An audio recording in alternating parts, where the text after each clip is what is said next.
Iran को बड़ा झटका लगा है। हिजबुल्लाह को इजराइल और अमेरिका दोनों धमका रहे थे कि किसी भी हालत में ईरान के लिए जंग में मत उतरना, और उधर ईरान प्रेशर हिजबुल्लाह पर बना रहा था कि आप जंग की तैयारी करो और आप हमारे लिए लड़ना। ठीक, अब हिजबुल्लाह का जो पहला स्टेटमेंट आया है वो ये है कि अगर अमेरिका लिमिटेड हमला करता है, अगर अमेरिका ईरान पर छोटा हमला करता है तो हम नहीं कूदेंगे। मतलब ये तो बिल्कुल हिजबुल्लाह की फालतू की बात है। कैसे भाई, ईरान पर वो छोटा हमला करे या बहुत छोटा हमला करे? ईरान के सुप्रीम लीडर कह रहे हैं कि ईरान पर किसी भी तरह का हमला बड़ा हमला माना जाएगा और हम पलट कर जवाबी कार्रवाई बड़ी करेंगे। तो जब ऐसा होगा तो भाई लिमिटेड हमला एक वजह बन जाएगी बड़े जंग की। तो जंग तो होनी है, लेकिन यहाँ हिजबुल्लाह खेल गया। हिजबुल्लाह ने कहा नहीं, छोटे मोटे हमले होंगे तो हम नहीं कूदेंगे। लेकिन बात जब सुप्रीम लीडर के आई तो हिजबुल्लाह ने कहा कि सुप्रीम लीडर पर हमला रेड लाइन है। और यहाँ पर भी हिजबुल्लाह ये नहीं कह रहा है कि अगर सुप्रीम लीडर को निशाना बनाया गया तो हम जंग में कूदेंगे। जंग में कूदने की बात हिजबुल्लाह ने की ही नहीं है। ऐसा लग रहा है कि हिजबुल्लाह की सारी हवा निकल चुकी है। बड़ी अजीबोगरीब बात है। फिलहाल ये बात बिल्कुल क्लियर है कि ईरान इस जंग में अकेला है। ईरान एक ऐसा पहला देश है, एक लौता अकेला ऐसा पहला देश है जिसके खिलाफ अमेरिका ने 302 से ज्यादा फाइटर जेट तैनात किए हुए हैं, मिलिट्री एयरक्राफ्ट तैनात किए हुए हैं। सोचिए अगर मोटा मोटी 300 फाइटर जेट भी किसी एक देश के लिए तैनात हो तो ये कितनी बड़ी बात होगी। लेकिन इसके बावजूद ईरान अपनी बातों पर अड़ा हुआ है और अमेरिका की बात पूरी नहीं मान रहा है। जैसा मैं आपको बता दूं कि ईरान तमाम बातों को वैसे नहीं मान रहा है जैसे अमेरिका चाहता है। जैसे नया अपडेट ये है कि ईरान अब 7 साल के लिए यूरेनियम का एनरिचमेंट बंद करने को तैयार है, लेकिन उसका जो 400 किलोग्राम यूरेनियम है उसका कुछ हिस्सा, कुछ पार्ट, कुछ किलोग्राम वो दूसरे देश को देने को तैयार है। मतलब पूरी तरह से जैसी चाहत ट्रम्प की है वो चाहत ईरान पूरी नहीं कर रहा है। इराक का कतायब हिजबुल्लाह लड़ाकू संगठन ईरान के समर्थन में अमेरिका पर आ गया है बयान देने और धमकी दी है कि अमेरिका जिस तरह से ईरान को बार बार धमकी दे रहा है हम इसकी निंदा करते हैं, और अगर ईरान पर हमला हुआ तो कतायब हिजबुल्लाह पूरी तरह से इसका जवाब देगा। वहीं न्यूजीलैंड ने ईरान पर कई और तरह की पाबंदियां लगाई हैं और जो पाबंदी पहले से लगी थी उनको बढ़ा दी। अमेरिका के टैंकर जो इजराइल में तैनात हैं उनकी नई तस्वीरें सामने आई हैं। हजरात, इजराइल के अंदर भारी भरकम अमेरिका की अब तैनाती नजर आ रही है, क्योंकि ईरान ने सीधा सीधा कहा है कि अगर हम पर हमला हुआ तो हम पहला हमला, सीधा हमला इजराइल पर करेंगे। मेरे दोस्तों, उधर डेटा से पता चला है कि ईरान अपना तेल बड़ी ही तेजी से बेच रहा है। जितनी तेजी से वो आम दिनों में नहीं बेचता, ईरान बहुत तेजी से अपना तेल एक्सपोर्ट कर रहा है। सऊदी भी ऐसा ही कर रहा है, क्योंकि अगर जंग हुई तो सऊदी अरब हो या ईरान हो, दोनों के तेल एक्सपोर्ट रुक जाएंगे। खासकर ईरान पूरी तरह से घिर जाएगा और तेल नहीं बेच पाएगा। ईरान के पार्लियामेंट स्पीकर ने कहा कि हमारे पास सारे ऑप्शन टेबल पर हैं। अगर तुम बातचीत करना चाहते हो तो बातचीत करो जिसमें दोनों का फायदा हो, और अगर पुराना वाला एक्सपीरियंस तुम्हें दोबारा करना है तो हमला करो, मुंह तोड़ जवाब दिया जाएगा।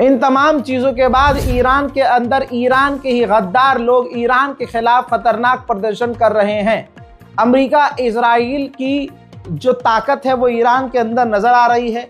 ईरान के विरोधी लोग जैसे जैसे ईरान पर हमले की संभावनाएं बढ़ रही हैं, वो अपने प्रदर्शन को ईरान में तेज कर रहे हैं। चलिए कुछ मंजर मैं आपको दिखाई देता हूं।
इन तमाम ईरानी प्रदर्शन को देखने के बाद ईरान के चीफ ऑफ जस्टिस ने कहा है कि ये जो प्रदर्शन में ईरान के अंदर नेशनल फ्लैग का अपमान किया जा रहा है उसको बर्दाश्त नहीं किया जाएगा। ईरान की सरकार के स्पोक पर्सन ने कहा कि अमेरिका और इजराइल हमारे न्यूक्लियर प्रोग्राम और मिसाइल प्रोग्राम के बारे में झूठ फैला रहे हैं ताकि वो इस झूठ का बहाना बनाकर हम पर हमला कर सके। वहीं ईरान के न्यूज चैनल इजराइल के प्लांट हाइफा की तस्वीरें शेयर कर रहे हैं। कहा जा रहा है कि ईरान इजराइल के हाइफा रिफाइनरी को निशाना बना सकते हैं। ईरान के राष्ट्रपति ने अपने ताज़ा बयान में कहा कि हमारे सीनियर अधिकारी इस वक्त जेनेवा में हैं और अमेरिका से बात चल रही है और हम जेन्युइनली चाहते हैं कि डील हो जाए और कोई सॉल्यूशन निकल जाए। अमेरिका के वाइस प्रेसिडेंट ने फॉक्स न्यूज़ पर इंटरव्यू देते हुए कहा कि ईरान एक ऐसा देश है जो सबसे ज्यादा आतंकवाद को स्पॉन्सर करता है और आप कभी भी ऐसे इंसान के हाथ में परमाणु नहीं देखना चाहोगे। एक ऐसा क्रेजी इंसान जिसके हाथ में परमाणु हो, यह सुरक्षित नहीं है। हम किसी भी हालत में ईरान को परमाणु हासिल करने नहीं देंगे। डोनाल्ड ट्रंप ने अपने ताजा बयान में यह कहा, ईरान पर इल्जाम लगाते हुए, कि जब से इनकी इस्लामिक रिपब्लिक की सरकार आई है 47 सालों से, ये लगातार अपने लोगों को मार रहे हैं। यह अमरीकियों को भी मार चुके हैं। 47 साल से ये ईरान की गवर्नमेंट अपने लोगों को मार रही है और 37,000 प्रदर्शनकारियों को कत्ल कर चुकी है। हवाई बातें देखिए ट्रंप की, 37,000 अपने ही लोगों को, प्रदर्शनकारियों को ईरान मार चुका है। और आगे ये भी कहा कि ईरान का मिसाइल प्रोग्राम बहुत बड़ा खतरा है, पूरे यूरोप के लिए खतरा है।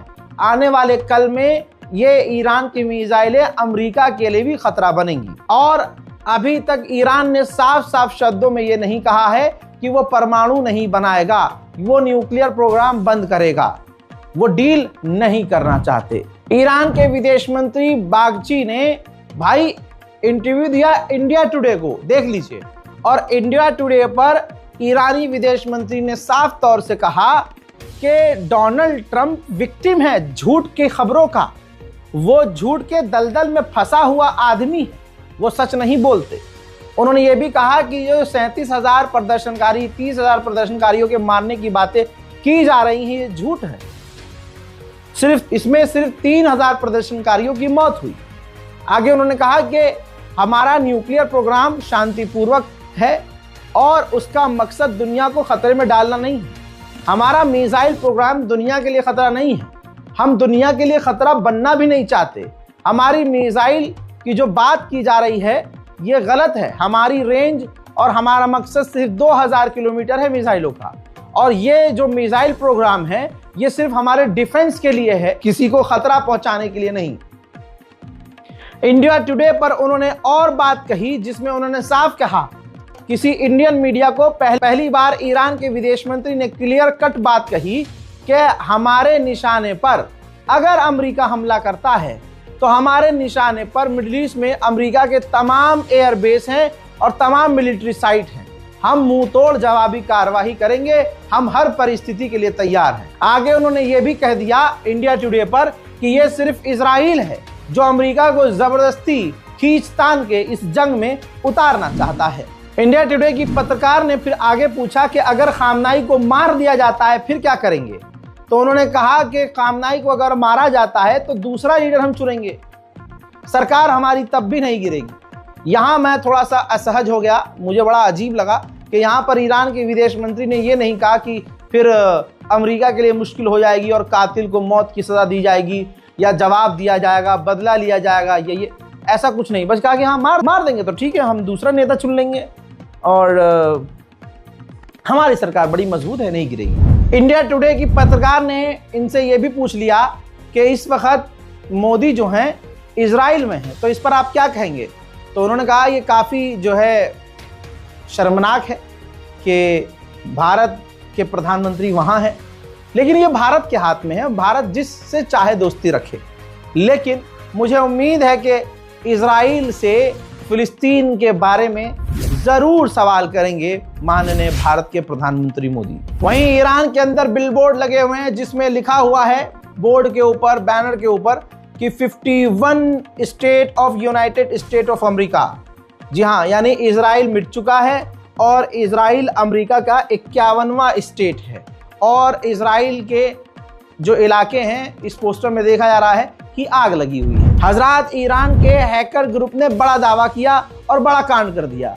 उन्होंने इजराइल के बहुत बड़े हेल्थ केयर इंडस्ट्री को, डेटा को हैक किया और दावा किया कि अब हमारे पास इजराइल के करोड़ों लोगों का डेटा मौजूद है।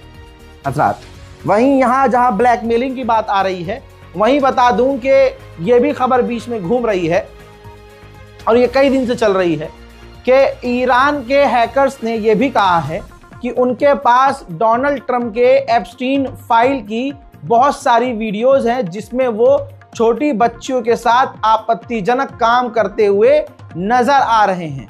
अगर ईरान पर डोनाल्ड ट्रंप ने हमला करवाया तो फिर ईरान के हैकर्स वो वीडियोस जनता में, पब्लिक में रिलीज कर देंगे। बहरहाल अमेरिका कुछ कर नहीं पा रहा है तो अमेरिका ने 30 इंडिविजुअल्स पर और ईरानी 30 लोगों पर पाबंदी लगाई और ईरान के कई सारे वेसल्स को भी ब्लैकलिस्ट किया है। ईरान ने जापान के एक नागरिक को अपने ईरान से ही गिरफ्तार कर लिया। इल्जाम ये था इस पर कि ये जासूसी कर रहा था, जिसके बाद जापान भड़क गया है और जापान ने अपने नागरिक को ईरान से रिहा करने की मांग की है। अमेरिकी एनवॉय ने कहा कि जो ईरान से डील होगी ये हमेशा के लिए होगी, कोई लिमिटेड समय के लिए नहीं होगी, जो भी न्यूक्लियर डील होगी और जो भी ईरान से डील होगी। लेकिन इस बात के बाद एक बात क्लियर है हजरात कि डील नहीं हो सकती अब, क्योंकि ईरान कह रहा है कि हम 4 साल, 5 साल, 7 साल, 10 साल के लिए डील कर सकते हैं। वो भी अपने हिसाब से ईरान कह रहा है कि हम अगर 10 साल के लिए डील करेंगे, फॉर एग्जांपल आज की बात ले लीजिए कि 7 साल के लिए डील करेंगे तो हम जो 4 किलोग्राम यूरेनियम है उसका कुछ 250 ग्राम या 1 किलो यूरेनियम हम किसी और को दे देंगे और 10 साल के लिए तक यूरेनियम नहीं बनाएंगे, लेकिन उसके बाद तो बनाएंगे। अमेरिका कह रहा है, अमेरिकी सेनेटर कह रहा है नहीं, परमानेंट डील हो। जो मतलब अगर 10 साल के लिए कह रहा है ईरान कि हम यूरेनियम नहीं बनाएंगे तो ये बात परमानेंट होगी कि नहीं, 10 साल के लिए नहीं, आप जिंदगी में कभी यूरेनियम नहीं बनाओगे। अब ऐसे में ईरान बिल्कुल उलट दिख रहा है और अमेरिका बिल्कुल उलट, तो डील काफी मुश्किल है। वहीं ऑस्ट्रेलिया ने अपने अपने नागरिकों से कह दिया है कि लेबनान और इजराइल से तुरंत निकल जाए। ईरान ऐसा कोई काम नहीं कर रहा है जिसको देखकर लग रहा हो कि ईरान अमेरिका के आगे कमजोर पड़ रहा है या अमेरिका की चापलूसी करने की कोशिश कर रहा है या ठंडा करने की कोशिश कर रहा है, बल्कि ईरान जो काम कर रहा है इससे अमेरिका की लगातार घंघोर बेइज्जती हो रही है। ये देखिए, ईरान अमेरिकी मिलिट्री बेस पर हमला करने का ड्रिल कर रहा है जिसमें मिसाइल फायर कर रहा है। जी हाँ, अपने हथियार दिखा रहा है, बख्तरबंद गाड़ियां नजर आ रही हैं, प्रॉपर उसकी रिपोर्टिंग हो रही है। ईरान के न्यूज़ चैनल उसको कवर कर रहे हैं, एक्सक्लूसिव तस्वीर दिखा रहे हैं जिसमें खास करके अमेरिका के मिलिट्री बेस को उड़ाने की तैयारी चल रही है। आगे क्या होना है किसी को नहीं पता। जिस तरह से टाइम निकल रहा है और इतना लंबा समय गुजर चुका है, एक्सपर्ट कह रहे हैं कि डोनाल्ड ट्रंप के कलेजे में हिम्मत पैदा नहीं हो पा रही है कि वो ईरान पर हमला कर सकें, क्योंकि डोनाल्ड ट्रंप को यह बता दिया गया है कि अगर छोटा भी हमला ईरान पर किया गया तो जब ईरान जवाबी कार्रवाई करेगा तो आपको फिर से जवाब देना पड़ेगा। तो ना चाहते हुए भी अमेरिका एक लंबी जंग में कूद जाएगा और ईरान किसी भी हालत में कमजोर नहीं है। ईरान के पास अभी भी ऐसी कई सारी मिसाइल और कई सारे हथियार हैं ऐसे जो ईरान ने अभी तक दुनिया के सामने रखे ही नहीं हैं। और अगर वो हथियार ज्यादा एडवांस हुए तो इजराइल और अमेरिका को करारी शिकस्त मिल सकती है। कई सारे जो अमेरिका के ऑफिशियल्स हैं, जनरल कमांडर्स हैं, वो डोनाल्ड ट्रंप को मना कर रहे हैं ये गलती ना करना कि ईरान पर हमला करवा दो। ऐसा करते ही अमेरिका बुरी तरह से फंस जाएगा। अब यह बात डोनाल्ड ट्रंप की नाक पर है कि हमला करें तो भी दिक्कत, ना करें तो बेइज्जती। हजरात मोहतरम, आपको क्या लगता है? अपनी राय कमेंट सेक्शन में जरूर लिखिएगा। चैनल को सब्सक्राइब जरूर कीजिए, वीडियो को शेयर कीजिए। मैं हूं रजा और आप देख रहे थे रजाग्राफी अनस्क्रिप्टेड। वसलाम।